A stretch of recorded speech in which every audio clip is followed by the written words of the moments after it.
Mr. President, you're welcome to visit China.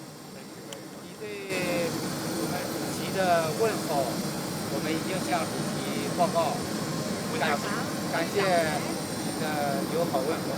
we have conveyed your friendly message to our. Yeah. Thank you.